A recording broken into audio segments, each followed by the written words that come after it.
श्री जगदीश प्रसाद गुप्ता छत्तीसगढ़ शासन में chief engineer के पद से रिटायर होने के बाद श्री द्वारिका महाराज स्मृति न्यास के तत्वाधान में श्री द्वारकाधीश एवं बागेश्वर महादेव मंदिर का वर्ष 2005 में अपने पुत्रों इंजीनियर कुंजन गुप्ता एवं इंजीनियर भुवन गुप्ता के सहयोग से अवंती विहार रायपुर छत्तीसगढ़ में निर्माण करवाया। श्रीमद् भागवत कथा, राम कथा, गीता तत्व, वेदांत आदि के तात्पर्य को व्यासपीठ से कहने के कारण संतों द्वारा इन्हें आचार्य श्री जगदीश भी कहा जाता है। अपना संपूर्ण जीवन परमात्मा की सेवा में दिया उन्होंने परमात्मा भगवान श्री द्वारिकाधीश के दिव्य गुणों और कर्मों को लेकर अभी तक 15 ग्रंथ लिखे हैं, जिन ग्रंथों को भारतवर्ष के जगत गुरु और महापुरुष संतों के द्वारा आशीर्वाद प्राप्त हुआ है। उनके ग्रंथ मुंडक उपनिषद सरलतम बोध का उद्बोधन आप सुन रहे हैं। पराविद्या का विषय अक्षर तत्व और प्राप्ति की विधि पर उद्बोधन आप सुन रहे हैं। भी प्रकृति पुरुष दोनों के नियामक है। श्रीमद् भागवत में कहा गया है जगत कार्य कारणात्मक है। जगत क्या है? कार्य भी है, कारणात्मक भी है। परमात्मा इसके आदि कारण है। परमात्मा ही अपनी काल शक्ति के प्रभाव से सत्व रज आदि समस्त शक्तियों की साम्यावस्था में पहुंचा देते हैं और स्वयं कैवल्य रूप से एक और अद्वितीय रूप से विराजमान रहते हैं। अब फिर भागवत का सहारा हम लेते हैं। भागवत के अंदर में जो इसी मंत्र का भाष्य है, क्या कह रहे हैं? परावराणां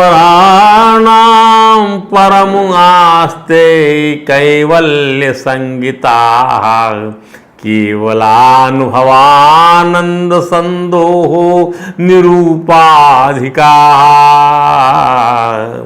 क्या बात! वे केवल अनुभव स्वरूप और आनंद घन मात्र हैं और किसी प्रकार की उपाधि का उनसे कोई संबंध नहीं है, किसी प्रकार के टाइटलों से कोई संबंध नहीं है। परावराणाम परमास्ति कैवल्य संगीता, केवल अनुभव स्वरूप है, कैवल्य स्वरूप है। वही प्रभु अपनी काल शक्ति के द्वारा केवलात्मानुभावेन सुमायाम त्रिगुणात्मिकाम, अपनी त्रिगुणमयी माया को क्षुब्ध करते हैं काल शक्ति के द्वारा, और उससे पहले क्रिया शक्ति के प्रधान स्तुति रचना करते हैं। त्रिगुणमयी माया को क्षुब्ध करते हैं और क्रिया शक्ति प्रधान स्तुति मन महत्व की रचना करते हैं। संक्षोभयन सत्यादौ तया सूत्रम अरिंदम तामाहो सुगुण व्यक्ति सृजन्ति विश्वतो मुखम यस्मिन् प्रोतमिदं विश्वम येन संसरते पुमान तामाहु। अब यह शुद्ध रूप महातत्व ही तीनों गुणों की पहली अभिव्यक्ति है। ध्यान, क्रियात्मक क्रिया प्रधान महातत्व ही तीनों गुणों की प्रथम अभिव्यक्ति है और ज्ञान प्रधान महातत्व भी साइमल्टेनियसली चल रहा है महातत्व से ही। ध्यान दीजिए। और वही सब प्रकार की सृष्टि का मूल कारण है और इसी महातत्व से, इसी क्रिया प्रधान महातत्व से, इसी सूत्र से ये सारा विश्व सूत में ताने बाने की तरह ओतप्रोत है और इसी कारण जीव को जन्म मृत्यु के चक्कर में पड़ना पड़ता है। एतावता, इस प्रकार मकड़ी के जाले सरिका है ताना बाना, ना किसी की मदद लेती है मकड़ी, अपने भीतर से जाल की लार निकालती है मकड़ी और जाल में फंसने वाले जीव को खाकर निर्वाह करती है मछली और फिर स्वयं जाले को निगल जाती है मछली। परमेश्वर भी इसी प्रकार अपनी बनाई सृष्टि में जीव रूप से विहार करते हैं, फिर उसे अपने में लीन कर लेते हैं। इस प्रकार समझना ही पराविद्या है। अब इसी दृष्टांत की विवेचना करते हैं ताकि हृदय को, विद्या को, पराविद्या को हम आत्मसात कर लें, हृदयंगम कर लें। यही हमारा उद्देश्य है, यही हमारी जिज्ञासा है, जिज्ञासा की शांति है। एक शंका उठाते हैं कि ब्रह्म जगत का कारण कैसे हो सकता है। उसके पाप तो जगत बनाने में मदद करने वाला, उसके पास तो जगत को बनाने में मदद करने वाला कोई सहायक भी नहीं है। सहायक नहीं चाहिए कुछ बनाने के लिए, चाहिए नहीं तो ब्रह्म ना कारणम सहाय शून्यवात। सहाय के बिना ब्रह्म को जगत कारण नहीं मानना चाहिए, सहायक चाहिए जगत बनाने के लिए। उदाहरण के लिए जैसे कुम्हार तो है, हाँ है, परंतु मिट्टी नहीं है, चाक नहीं है, सूत नहीं है, डंडा नहीं है, न चलाने की जगह, तो बेचारा अकेला कुम्हार घड़ा कैसे गढ़ सकता है। पत्नी घर, दूसरा उदाहरण लेते हैं, पत्नी घर में है, हाँ है, परंतु ना आटा है, न पटा है, ना बेलन, तो रोटी कैसे बनेगी। इससे हम समझना, अब अकेले ब्रह्म को अभिन्न निमित्तोपादान कारण बोला जाता है कि वही निमित्त है, वही खाना बनाने वाली है, और वही खाना बनाने के समान भी वही है ब्रह्म। वही कुम्हार है, निमित्त है, और वही कुम्हार का सामान बनाने वाला, सारा सामान, चाक, मट्टी, घर, सब कुछ वही है। वही बनाने वाला है, वही बनने वाला है, दोनों में एक, वही बनाया जाने वाला है। परंतु रोटी बनाने के लिए, घड़ा बनाने के लिए सब सामान चाहिए, तो ब्रह्म कैसे ऐसी सृष्टि बना लेता है। निमित्त भी वही बन जाता है, सामान भी वही बन जाता है, और तो निमित्त भी तो वही है और सामान भी वही है, तो अभिन्नता है निमित्त और उपादान में। तो विद्वानों ने कहा कि ब्रह्म जगत का अभिन्न निमित्तोपादान कारण है, वही बनने वाला है, वही बनाने वाला है, वही समान है और वही समान का उपयोग करने वाला है। इसका उदाहरण किसे दिया गया कि मकड़ी की बनाई गई जाले की निर्मिति से उदाहरण दिया। मकड़ी को अपने जाले के लिए न तो ताने बाने की, न तो किसी यकीन मशीन की मदद चाहिए, बस उसके जाले की रचना को देखते रहिए। ऐसे ईश्वर बिना किसी सहायता के सृष्टि बना लेते हैं। आपकी जितनी चीज़ें आपको दिखती है ब्रह्मांड में, उसका सब कुछ पिंड में दिखाई पड़ता है। यत अंडे तद पिंडे। यहाँ अपने से कुछ भी नहीं कर सकता जीव, एक घटना नहीं बना सकता। इसलिए जो दृष्ट है वही पर्याप्त नहीं है, क्योंकि फल जो है वह अदृष्ट है। ध्यान दीजिए, इसलिए ईश्वर की उपासना, धर्म का अनुष्ठान, तप तपस्या, जाप, उसके बिना आप पूर्णता को प्राप्त नहीं कर सकते। आपकी मर्जी, करें या ना करें। सारथी तो बना हुआ है, आप तो उसको जैसा चला, आप ही चला लीजिए। वो आपको ऐसा लगेगा कि आप उसको चला रहे हैं, तब वो आपका सारथी जो है आपको चला रहे तो आपका सारथी क्या है, वह जो है चलेगा। उस समय वो केवल और केवल परमात्मा रूपी सारथी नहीं बनेगा। वह क्या बन जाएगा, आप उस सारथी का जो परमार्थ्य है, उसके महात्म को आपने कम कर दिया। आपने मालिक को नौकर समझ लिया, तो वो नौकर भाव से सब काम करेगा। तब सब चीज वो नोट करेगा कि मैं मालिक था, मुझे इसने नौकर समझा है, और मेरी जो नौकर है प्रकृति, उसको ये मालिक समझा है। तब उस समय क्या स्थिति बनेगी आपकी, आपका पूरा रथ, पूरा शरीर, पूरी इंद्रियां, पूरे इंद्रियों को मन जाके गड्ढे में गिरा देगा। इसलिए मालिक को मालिक समझो, नौकर को नौकर समझो। आप हैं नौकर उसके, प्रकृति नौकर है उसकी, शरीर नौकर है उसका। वो तो आपका सारथी, आपके अंदर बैठे हुए नौकर के अंदर में बैठा हुआ जो मालिक है, वो मालिक पने के भाव में अपने मालिक को भूल गया है कि उससे मेरी जो है मित्रता है, वह मेरा असली मालिक है, और वो जो है शरीर को अपना असली मालिक समझे बैठा। सारा अनर्थ वहीं से पैदा हो रहा है। ध्यान दीजिए। अब आप देखिए, एक और शंका करते विवेचना कर रहे हैं ना हम, तो इसी प्रकार से अपनी विवेचना के विस्तार में शंका करते बढ़ते चले जाएंगे। क्या संग ब्रह्म जगत का उपादान कारण नहीं है? क्यों? इसलिए कि जगतः तद अभिन्न स्यात्, वह जगत तो ब्रह्म से अभिन्न है। जगतः तद अभिन्न स्यात्, उसके साथ में जगत का अभिन्न संबंध है, इसलिए कारण से कार्य नहीं बना, इसलिए वह अभिन्न है, कारण से कार्य नहीं बना। ध्यान दीजिए, वो भी कारण है, वह भी कारण है, तो कारण से कार्य नहीं बना, ऐसा बताया जा रहा है। यह जगत तो ब्रह्म से अभिन्न है, इसलिए कारण से कार्य नहीं बना, अतः जगत रूपी कार्य के लिए ब्रह्म को कारण या उपादान नहीं माना जा सकता। कार्य कारण से भिन्न होना चाहिए, कार्य कारण से भिन्न होना चाहिए। मिट्टी जो घड़ा मिट्टी से भिन्न होना चाहिए, तभी ना बन पाएगा। जैसे मिट्टी से घड़ा भिन्न होता है, इस पर ब्रह्मज्ञानी कहते हैं अरे भाई कार्य भिन्न नहीं है तो कारण भिन्न कैसे हो सकता है? कार्य भिन्न नहीं है तो कारण भिन्न कैसे हो सकता है?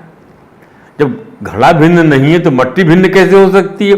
स्वरूप ही किसी का कारण नहीं होता, स्वरूप ही किसी का कारण नहीं होता। खुद हम अपने माँ बाप, अपने बाप ऐसा कैसे होगा? खुद हम अपने बाप ऐसा कैसे बन जाएंगे? खुद तो कोई अपना बाप नहीं होता, खुद तो कोई अपना कारण नहीं होता। और जब ईश्वर जगत में भेद ही नहीं है तो ईश्वर बाप, जगत बेटा, जगत का विश्व कारण, यह कैसे बनेगा? अर्थात अभिन्नता है। ध्यान दीजिए, अभिन्नता है।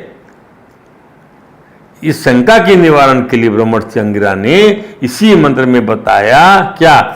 यथा पृथिव्याम औषधयः संभवन्ति, जैसे पृथ्वी में नाना प्रकार की औषधियाँ उत्पन्न हो जाती हैं, हाँ हो जाती हैं।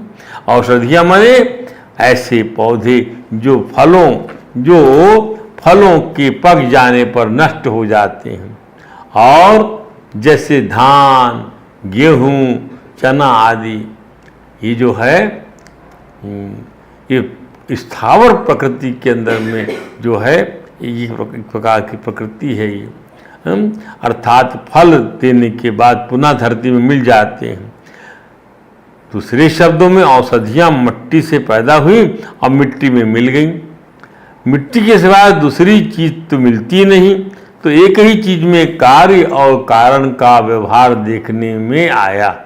एक ही चीज में कार्य और कारण का व्यवहार देखने में आया है।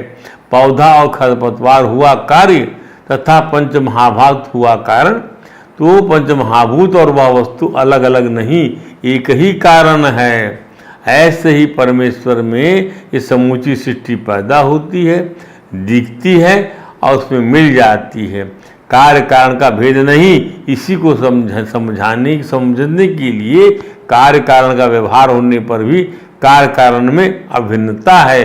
जैसे सोना उससे बने जेवर, डिजाइन अलग होने पर भी जेवर रूपी कार अपने कारण रूप सोने से अभिन्न है। जगत परमात्मा से अभिन्न है, जगत जो है अलग है, लेकिन फिर भी वो उससे अपने प्रभु से, ब्रह्म से अभिन्न है। एक तीसरी शंका करते हैं अपनी विवेचना को बढ़ाने के लिए कि यदि ईश्वर सृष्टि का निर्माता है, इसका बाप है, तो जैसे बाप के कुछ लक्षण तो बेटे में मिल जाते हैं, वैसे ईश्वर का कोई लक्षण सृष्टि के लक्षण से मिलता नहीं, क्यों? तब ब्रह्मर्षि अंगिरा ने महर्षि शौनक से कहा कि इस विलक्षणता को समझने के लिए समझना होगा शौनक जी, जैसे जीवित मनुष्य से केश और रोमे उत्पन्न होते हैं। कहा भी क्या मंत्र, यथा सतः पुरुषात् केश लोमानी। कभी हमने इसको मंत्र को देखा ना, कैसे कहा उस मंत्र में? मुंडक उपनिषद कहता है ऐसे ही बनता है विश्व जैसे जीवित मनुष्य क्या बनते रहते हैं, बाल और उसकी रोएं बनते रहते हैं, तथा उसी प्रकार से अक्षर ब्रह्म से यह सब संसार यह तत्तया तथा अक्षरात् संभवति इह विश्वम। ध्यान दीजिए, अब इसको समझाते हुए ब्रह्म ज्ञानी संत महापुरुष कहते कि ब्रह्म चेतन है। हाँ चेतन है, जगत जड़, जगत जड़ है, तो चेतन से जड़ कैसे पैदा हुआ? अरे हम जीवित हैं और हमारे नाखून जड़ हैं, मृत है माने जिंदा मनुष्य से मृत अथवा जड़ नाखून उत्पन्न होता है, बाल हैं, रोए हैं, ये सब जड़ हैं, इन्हें काटने से कोई तकलीफ नहीं होती। जिंदा शरीर से नाखून पैदा हो गया, बाल पैदा हो गया, उसी प्रकार अविनाशी ब्रह्म से विनाशी सृष्टि पैदा हो गई, तो ब्रह्म उपादान होकर भी अविनाशी है। ध्यान दीजिए, ब्रह्म निमित्त होकर भी अविनाशी है। अब जिंदा शरीर से नाखून पैदा हो गया, बाल पैदा हो गया है, उसको काटने से कोई तकलीफ नहीं होती, इनको बाल को काटने से, नाखून को काटने से। उसी पर अविनाशी ब्रह्म से ये विनाशी यानी नष्ट होने वाली सृष्टि पैदा हो गई। तो ब्रह्म जो है उपादान माने कार्य होकर भी अविनाशी है। ध्यान दीजिए, निमित्त होकर भी अविनाशी है। यही सृष्टि की अनिर्वचनीयता है, माया की अनिर्वचनीयता है, ब्रह्म की अनिर्वचनीयता। ये वाणी से इसका वर्णन नहीं कर सकते। उसी प्रकार अविनाशी से विनाशी, निर्विकार से विकारी, चैतन्य से जड़, दृष्टा से दृश्य, एक से अनेक, मंत्र की इस पंक्ति से तथा अक्षरासम होती विश्वम, इसी प्रकार की अनिर्वचनीय सृष्टि ब्रह्म से उत्पन्न होती है। जिज्ञासु फिर पूछता है कि ब्रह्म से सृष्टि उत्पत्ति होती है तो किस प्रकार क्रम से होती है, पहले कैसे होती है? इस पर ब्रह्मर्षि अंगिरा महर्षि वशिष्ठ से कहते हैं। देखिए, आपको इसको समझना ही पड़ेगा, इसको समझे बिना आत्मज्ञान में आपका प्रवेश नहीं हो सकता। ये सब पुराणों के अंदर में यह पहला लक्षण है उसका कि वो आपको समझाता है कि सर्ग ये सृष्टि कैसे बनी, कैसे वह जो है निराकार निर्गुण निर्विशेष ब्रह्म सगुण साकार सविशेष बन गया और सृष्टि के रूप में नजर आने लग गया, और फिर से वैसी का वैसी बन गया शेष नारायण। तो फिर कहता मुंडक का अगला मन कहता है क्या कि तपसा चीयते ब्रह्म ततो अन्नम अभिजायते, अन्नात् प्राणो मनः सत्यम लोका कर्मसु चामृतम, यह सर्वज्ञ सर्वविद्यस्य ज्ञानमयं तपाः, तस्मादेतद् ब्रह्मणां रूपम् अन्नं च जायते। ध्यान दीजिए, ये कठोपनिषद का जो मंत्र है, कौन सा? प्रथम मुंडक के प्रथम खंड का 8वां 9वां मंत्र। क्या कि पर ब्रह्म परमात्मा तपसा चीयते ब्रह्म, परब्रह्म परमात्मा संकल्प रूप से तप से वृद्धि को प्राप्त होता है। तपसा चीयते ब्रह्म, तप से वृद्धि को प्राप्त होता है, और वृद्धि के क्रम में सबसे पहले उससे अन्न उत्पन्न होता है। अन्नम अभिजायते तपसा, तप से। ध्यान दीजिए, बीज डाला डाला, संकल्प किया, लेकिन समय आने पर जो है वह फलीभूत होगा, वृद्धि होगी उस बीज की। तपस्या से वृद्धि होगी, तप से वृद्धि होगी, तपेगा। जब तपेगा, जब मिट्टी के अंदर में जो पूरा जो है सूर्य से तप जा, ग्रीष्म काल के बाद में जब तप गया पूरा का पूरा, उसके बाद में ही ना बीज आपका अंकुरित होगा अन्न के रूप में। तब तो वर्षा बनेगी, तप तो हो रहा है। तो तप का मतलब क्या हुआ? तप का मतलब हुआ, बहुत सारे मतलब तप के होते हैं। तप का मतलब होता है निग्रह, निग्रह से सब कुछ होगा। तो तपसा चीयते ब्रह्म और अन्नम विजायते अन्नात् प्राणो, और अब जो है अन्नमय जब अन्न उत्पन्न हो गया तो अन्न से कम सहा, प्राणमय कोश, मनोमय कोश, प्राण बन गया, मन बन गया, सत्य माने 5 महाभूत बन गए। क्या? अन्नात् प्राणो मनः सत्यम, अन्न से प्राण मन, सत्यम माने 5 महाभूत माने सत्यम, लोकाः समस्त लोक, और कर्म, कर्मसु चामृतम, और कर्मसु कर्मों से अवश्यम भावी, क्या? अवश्यम भावी कर्मों से अमृतम अवश्यम भावी सुख दुख रूप फल उत्पन्न होता है। कर्मसु चामृतम, अमृतम यहाँ पर अर्थ क्या है? कर्मों से सुख और दुख रूपी वह फल प्राप्त होता है। चा अमृतम अवश्यंभावी, यहाँ अमृतम का अर्थ है अवश्यंभावी फल। फिर समझिए कि पूरा सृष्टि का क्रम बता दिया भगवान अंगिरा ने शौनक जी ऋषि को। क्या? तपसा चीयते ब्रह्म, तपस्या से ब्रह्म वृद्धि को प्राप्त हुआ, फल स्वरूप अन्न की उत्पत्ति हुई, अन्न से प्राण की, अन्न से प्राण का पोषण हुआ। जब प्राण का पोषण हुआ तो मन जो है संकल्प विकल्प करने में वह प्रबल हो गया, बढ़ता चला गया। ध्यान दीजिए, बच्चे का मन, जवान का मन, वृद्ध का मन ऐसे बढ़ता चला गया। ध्यान दीजिए। और कर्मसु चामृतम लोका, और ये जो है मन सत्य, फिर 5 महाभूत रूपी संपूर्ण जो है छिद जल पाव गगन करी का शरीर पूरा का पूरा जो बन गया इन ऊतकों के उपरांत में, ये जो है इस मन के उपरांत अन्न ने सब बना, प्राणमय कोश, प्राणमय कोश, विज्ञानमय कोश है, मनोमय आनंदमय कोश, इस प्रकार से क्रम बन गया। और फिर कर्म होने लगा, 5 महाभूत वहां पर आ गए।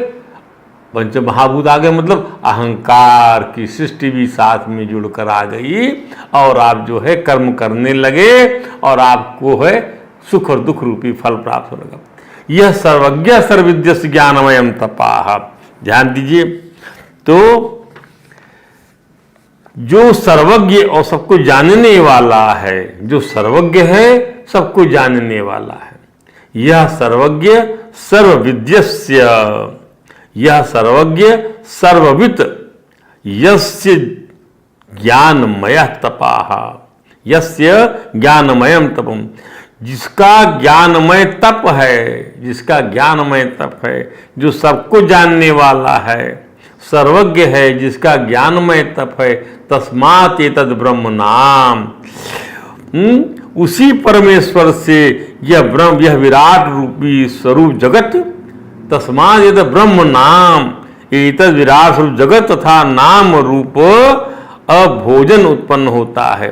उसी से यह जो है नाम रूप ब्रह्म, नाम रूप और भोजन, उसी से यह नाम रूप जो है, तस्मात् एतद् ब्रह्म नाम रूपम अन्नम च जायते, उसी से यह ब्रह्म विराट स्वरूप जगत, यहाँ पर ब्रह्म का विराट स्वरूप जगत और जो है रूपम अन्न रूप और नाम रूप की सृष्टि बन जाती है। नाम रूपम अन्नम च जायते, और अन्न जो उत्पन्न होता है, जो शुरू में जो अन्न था वो ऐसे अन्न उत्पन्न था। ये सृष्टि का साइकिल चलते रहता है।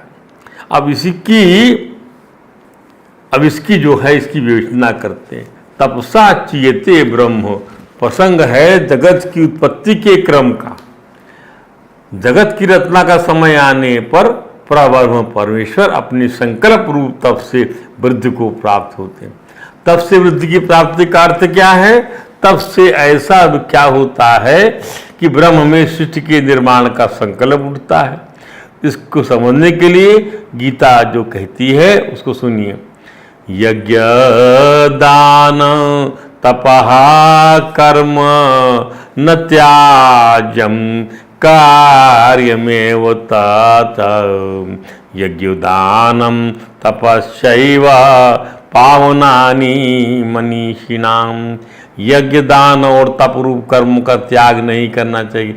यज्ञ दान तपः कर्म न त्याज्यम, त्याग करने योग्य नहीं है। कार्य में उसको करना ही करना चाहिए। यज्ञ दान तप रूप तपः कर्म यज्ञ दान तपः कर्म न त्याज्यम कारम योच तत् यज्ञो दानम तपस्यैव पावनानि मनीषी नाम। ये जो यज्ञ दान और तप है, तीनों ही कर्म मनुष्यों को पवित्र करने वाले। इसमें परब्रह्म के लिए शिष्ट का संकल्प ही तप का कारण है।